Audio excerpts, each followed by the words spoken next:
April 29 புனித Siena Katherine.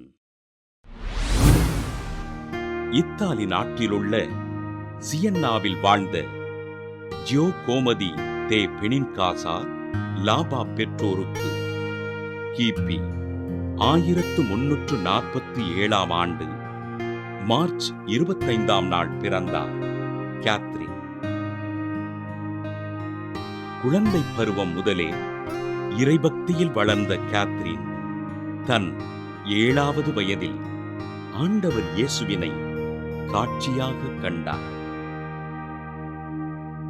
ஆண்டவர் இயேசுவுக்கு தன் வாழ்வினை அர்ப்பணிக்க விரும்பிய கேத்ரீன் புனித சாமிநாதரின் 3ஆம் சபையினில் சேர்ந்து அருட்சகோதரியாக அருட்பொழிவு பெற்றார்.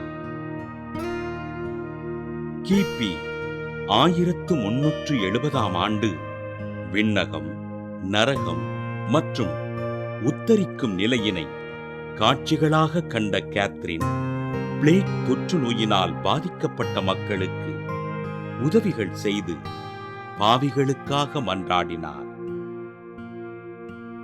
கிபி 1375 ஆண்டு பிளாரன்ஸ் குடியரசிற்கும் திருத்தந்தை 11ஆம் கிரகோரிக்கும் போர் நடைபெற கேத்ரீன் திருத்தந்தையிடம் போரினை நிறுத்தும்படி கூறி போரினை நிறுத்தினார்.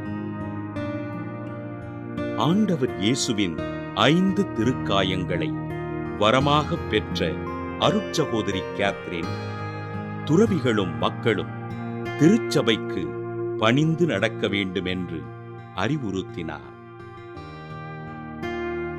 திருத்தந்தை 11ஆம் கிரகோரியாருக்கும் திருத்தந்தை 6ஆம் அர்பனுக்கும் ஆலோசகராக இருந்த கேத்ரீன் கிபி 1380 ஆண்டு ஏப்ரல் 29 தன் 33வது வயதில் விண்ணகப் பிறப்படைந்தார்.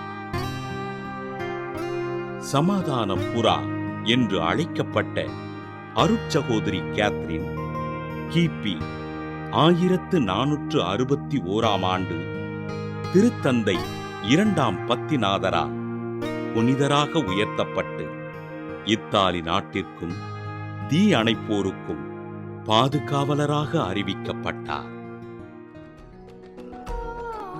புனித சியன்னா கேத்ரீன் திருவிழாவினை கொண்டாடுகின்ற நாம் தீ விபத்தினால் உயிரிழந்தோரின் ஆன்மாக்களுக்காகவும் அவர்களின் குடும்பங்களுக்காகவும் ஜெபிப்போம்.